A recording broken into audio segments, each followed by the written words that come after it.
Hello बच्चों, आप सब कैसे हो। आई होप आप सब बहुत अच्छे होंगे। तो आज के इस वीडियो क्लास में हम पढ़ने वाले हैं अध्याय 2। आपका अध्याय 2 है पुष्पीय पौधों में लैंगिक जनन। ठीक है, पुष्पीय पौधों में किस प्रकार लैंगिक जनन होता है उसको हम इस चैप्टर में पढ़ेंगे। ठीक है, लेकिन बच्चों चैप्टर स्टार्ट करने से पहले आप मेरे चैनल को सब्सक्राइब कर लीजिए, बेल बटन को ज़रूर हिट करिएगा ताकि जब भी मैं कोई नई वीडियो पोस्ट करूं तो आपको नोटिफिकेशन पहुंच जाए। इस वीडियो क्लास को लाइक ज़रूर करिएगा और शेयर तो ज़रूर से ज़रूर करिएगा ताकि बाकी बच्चे इस वीडियो क्लास को मिस ना करें। चलिए बच्चों, आज का वीडियो क्लास स्टार्ट करते हैं। अध्याय 2 पुष्पीय पौधों में लैंगिक जनन।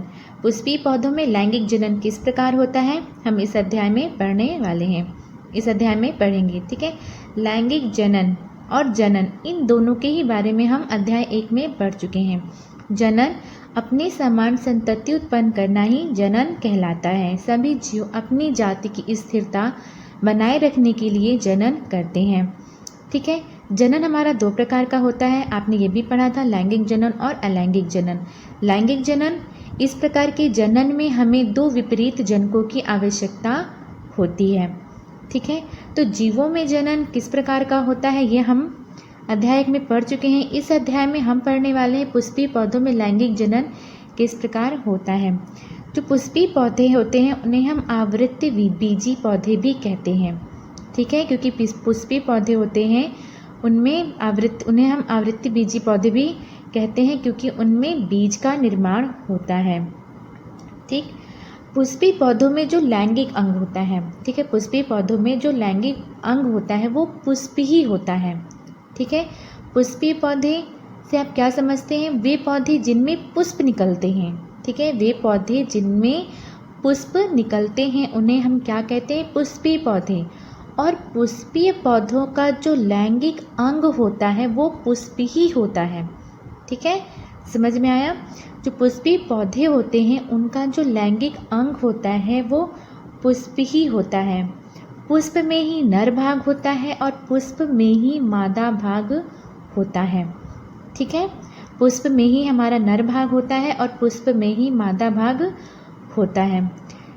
जिन पुष्प में एक ही भाग उपस्थित होता है उन्हें हम एकलिंगी पुष्प कहते हैं, जैसे हमारा पपीता, तरबूज, नारियल। ठीक है, और जिन पुष्पों में नर और मादा भाग उपस्थित होते हैं उन्हें हम द्विलिंगी पुष्प कहते हैं, जैसे हमारा हो गया गुलाब, लिली आदि। ठीक है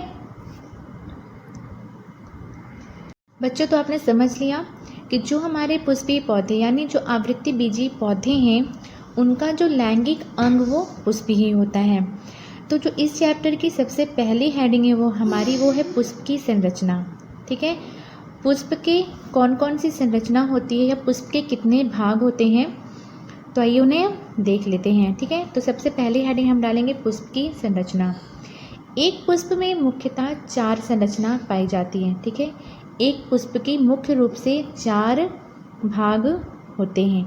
ठीक है, सबसे जो पहले जो हमारा ये नीचे का भाग आपने जो पुष्प देखा होगा, ये हमारा जो ग्रीन पार्ट जो हरे रंग का भाग होता है उसे हम लोग बोलते हैं बाह्य दल।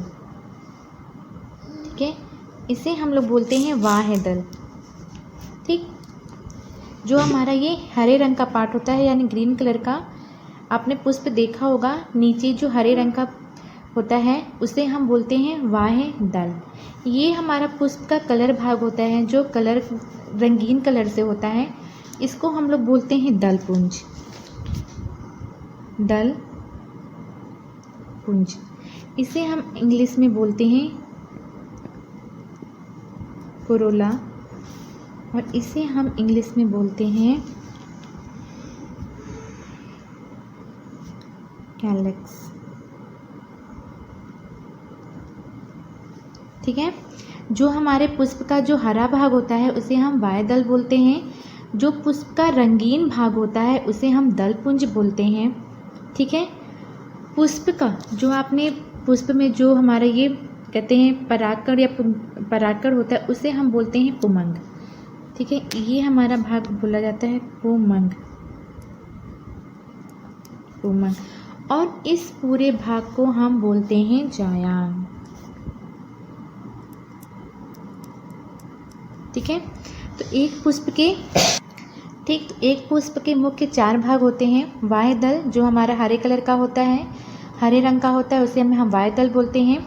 पुष्प का जो रंगीन भाग होता है, ठीक है, जैसे हमारा गुड़हल का लाल भाग, ठीक है, गुलाब में आपने गुलाब की जो पत्तियां होती हैं जो लाल कलर की होती हैं उसको हम लोग बोलते हैं दल पुंज। ठीक है, जो फूल में आपने पीले कलर की छोटी छोटी संरचना देखी होगी जिसे मधुमक्खी जिसमें से रस, ठीक है, रस इकट्ठा करती हैं, उसको हम लोग बोलते हैं पुमंग। और इस पूरे भाग को हम बोलते हैं जायान। ठीक है, तो 4 भाग हो गए, वाह्य दल, दल पुंज, पुमंग और जायान। तो हम सबसे पहले हेडिंग डालेंगे वाह्य दल। ठीक है, वाह्य दल हम किसे कहते हैं उसके बारे में पढ़ेंगे। तो हमारी जो सबसे पहली हेडिंग होगी वाह्य दल, वाह्य दल। ठीक, पुष्प के सबसे नीचे भाग जो सबसे पुष्प के जो सबसे नीचे का भाग जो हरे रंग का होता है उसे हम वाह्य दल पुंज कहते हैं। ठीक है, वाह्य दल पुंज की एक इकाई को हम वाह्य दल कहते हैं। ठीक है, तो इसमें हम लिखेंगे पुष्प के सबसे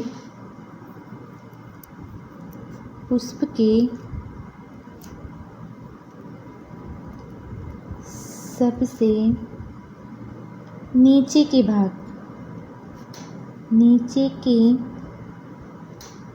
भाग को जो हरे रंग का होता है उसे हम वाह्य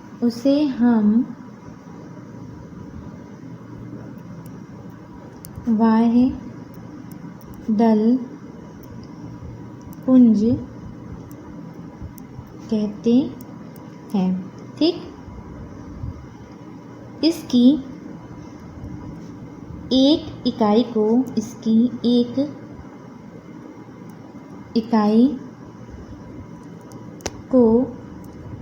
हम वाह्य दल कहते हैं। ठीक बच्चों, आपको समझ में आ गया। वाह्य दल पुष्प के 4 भाग हैं, उसका जो सबसे हमारा पहला पार्ट है वो है वाह्य दल। पुष्प के सबसे नीचे के भाग को जो हरे रंग का होता है उसे हम वाह्य दल पुंज कहते हैं। इसकी एक इकाई को हम वाह्य दल कहते हैं। ठीक है, पुष्प के 4 भाग होते हैं, वाह्य दल पुंज, पुमंग और जायान। हमने सबसे पहला वाह्य दल देखा कि वाह्य दल हम किसे कहते हैं, तो जो पुष्प के नीचे का भाग होता है जो हरे रंग का होता है उसे हम वाह्य दल पुंज कहते हैं। ठीक है, पुष्प का दूसरा भाग है दल पुंज। पुष्प का जो रंगीन भाग होता है, ठीक है, पुष्प का जो रंगीन भाग होता है उसे हम दल पुंज कहते हैं। जैसे सूरजमुखी में कहते हैं पीले कलर का ये दल पुंज होता है, गुलाब में आपका लाल कलर का ये दल पुंज होता है, गुड़हल के फूल में गुड़हल के फूल में भी ये लाल कलर का होता है। यानी जो पुष्प का रंगीन भाग होता है उसे हम दल पुंज कहते हैं और ये पुष्प को आकर्षक बनाता है, पुष्प की शोभा को बढ़ाता है। ठीक है, दल पुंज की वजह से पुष्प देखने में हमें अच्छे लगते हैं। ठीक है, तो जो पुष्प का रंगीन भाग है उसे हम दल पुंज कहते हैं।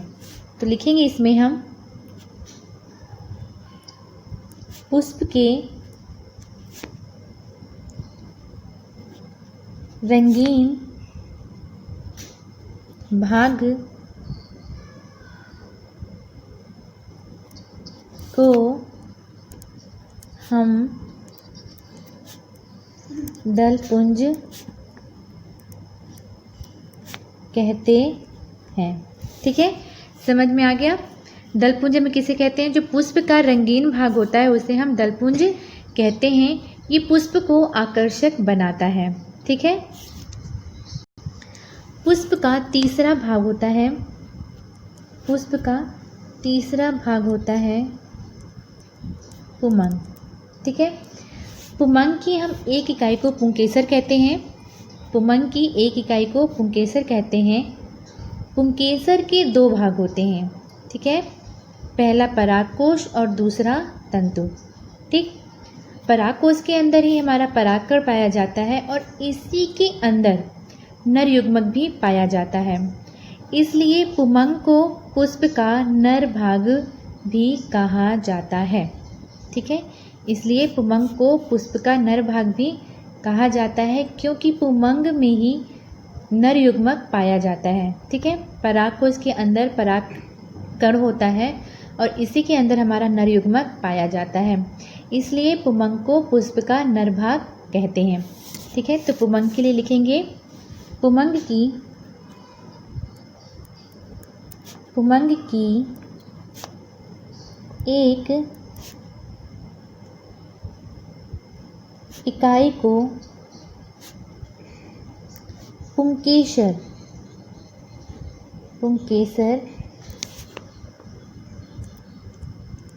कहते हैं, ठीक है।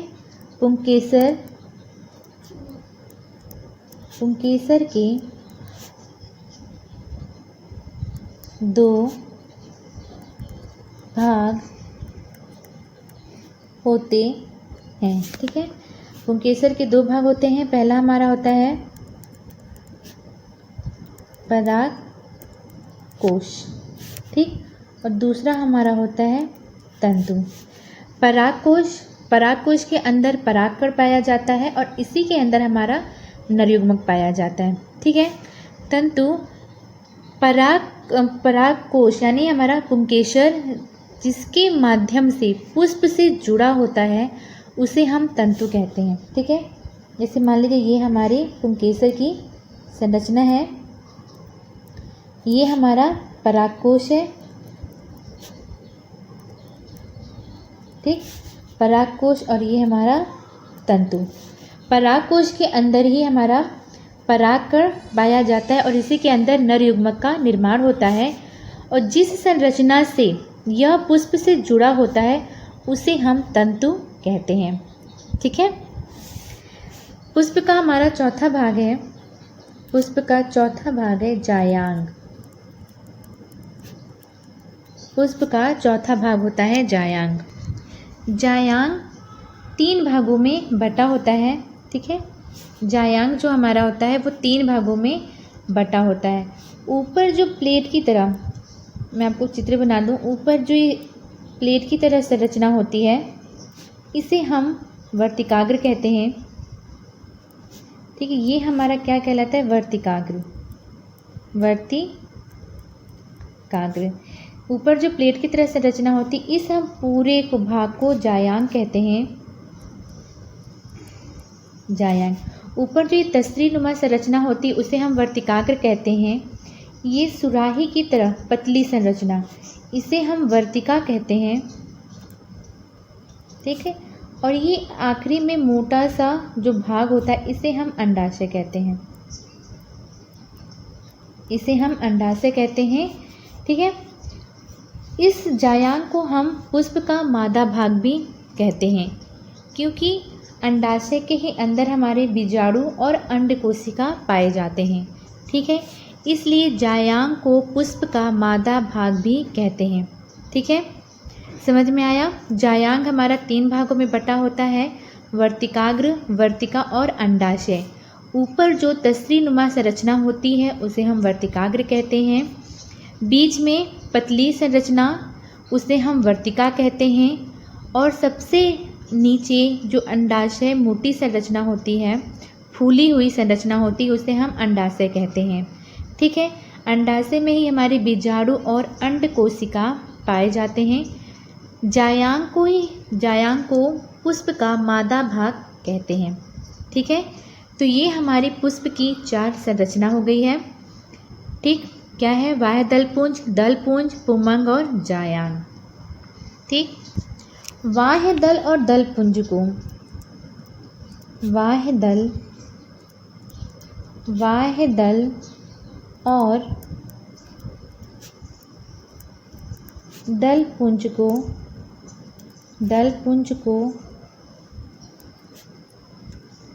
को हम सहायक चक्र कहते हैं, ठीक, सहायक चक्र कहते हैं। ठीक है, पुमंग और जायांग को पुमंग और जायांग को हम आवश्यक चक्र कहते हैं। ठीक है, बाह्य दल और दल पुंज को हम सहायक चक्र कहते हैं। ठीक है, पुमंग और जायांग को हम आवश्यक चक्र कहते हैं। सहायक चक्र हम इन्हें इसलिए कहते हैं क्योंकि ये पुष्प की शोभा को बढ़ाते हैं। पुमंग और जायांग को हम आवश्यक चक्र इसलिए कहते हैं क्योंकि पुमंग में पुष्प का नर भाग और मादा और जायांग में पुष्प का मादा भाग पाया जाता है, इसलिए हम पुमंग और जायांग को आवश्यक चक्र कहते हैं। बाह्य दल और दल पुंज को हम सहायक चक्र कहते हैं क्योंकि ये पुष्प की सिर्फ शोभा को बढ़ाते हैं। लैंगिक जनन में इनका कोई भी सहायता नहीं करते। ठीक है, लैंगिक जनन में इनकी कोई भी आवश्यकता नहीं पड़ती है। लैंगिक जनन में सिर्फ पुमंग और जायांग की आवश्यकता पड़ती है क्योंकि पुमंग पुष्प का नर भाग है और जायांग पुष्प का मादा भाग होता है। ठीक है, आपका कभी कभी पूछ लेता है परीक्षा में कि पुष्प के 2 चक्र कौन कौन से हैं। तो हमारा पहला चक्र है सहायक चक्र, दूसरा है आवश्यक चक्र। सहायक चक्र है हमारे बाह्य दल दलपुंज क्योंकि ये पुष्प की शोभा को बढ़ाते हैं। ठीक है, आवश्यक चक्र है हमारा पुमंग और जायांग, ठीक, क्योंकि यह पुष्प के जनन भाग हैं। ठीक है, पुमंग में पुष्प का नर भाग होता है और जायांग पुष्प का मादा भाग होता है। ठीक है बच्चों, अब हम देखते हैं पराग कोश की संरचना। ठीक है, पराग कोश को जब हम बीच से काटते हैं यानी अनुप्रस्थ काटते हैं तो उसके अंदर से संरचना हमें कैसी दिखती है। तो चलिए आइए देखते हैं। तो जब हम पराग कोश को अगर काटते हैं तो उसकी संरचना कुछ इस प्रकार दिखती है।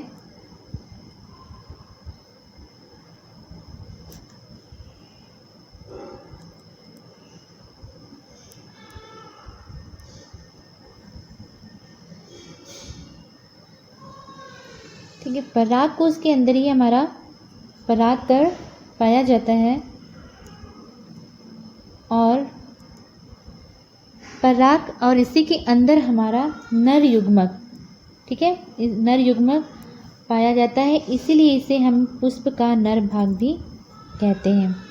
ठीक है, क्या कहते हैं इसे? पुष्प का नर भाग भी कहते हैं क्योंकि पराग कोश में ही नर युग्मक का निर्माण होता है। पराग कोश के अंदर परागकण और उसके में नर मुकुट। जब हम परागकोश को अनुप्रस्थ काटते हैं, ठीक है, ये हमारी परागकोश की संरचना है। ठीक है, ये हमारी परागकोश की संरचना है। जब हम परागकोश को ऐसे अनुप्रस्थ काटते हैं तो ये हमें कुछ इस प्रकार की संरचना उसके अंदर दिखाई देती है। कुछ इस प्रकार की संरचना उसके अंदर हमें दिखाई पड़ती है। ठीक है, ठीक, तो प्रत्येक परागकोश में 2 पाली होती हैं और एक पाली में 2 परकोश होते हैं। ठीक है, जो हमारा प्रत्येक परागकोश है उसमें ये 2 पाली होती है। ये आपकी पहली पाली, ये दूसरी पाली है और प्रत्येक पाली में 2 परकोश पाए जाते हैं। इन्हें ही हम लघु बीजाणुधानी कहते हैं। ठीक है, इन्हें हम क्या कहते हैं? लघु बीजाणुधानी। लघु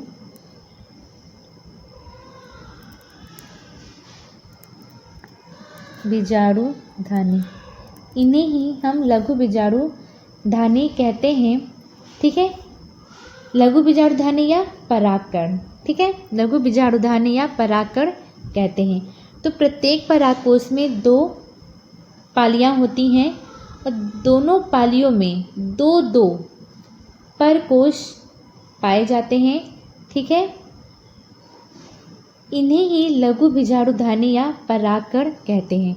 ठीक है, तो जब हम परागकोश को अनुप्रस्थ काटते हैं तो उसकी अंदर से संरचना इस प्रकार दिखती है।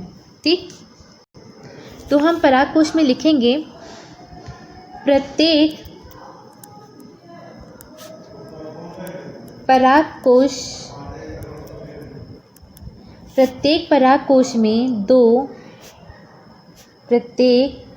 परागकोश में दो पाली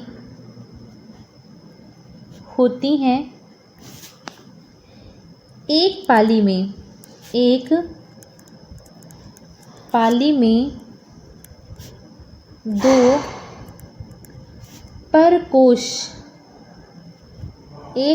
में दो परकोश होते हैं। ठीक, इन्हें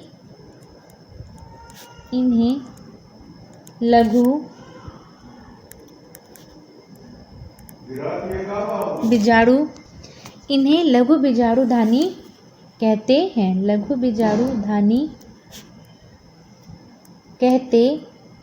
हैं। ठीक है, इन्हीं लघु बीजाणुधानी में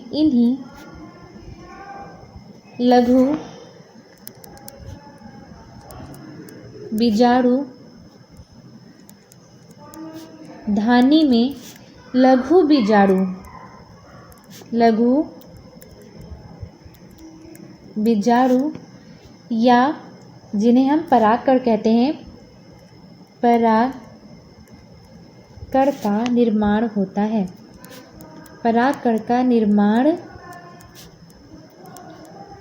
होता है। ठीक है, जब हम परागकोश को अनुप्रस्थ काटते हैं तो हम देखते हैं कि प्रत्येक परागकोश में दो पालियां होती हैं। दो पाली में दो परकोश पाए जाते हैं। इन्हें हम लघु बीजाणुधानी कहते हैं और इसी में ही हमारा परागकण का निर्माण होता है। ठीक है।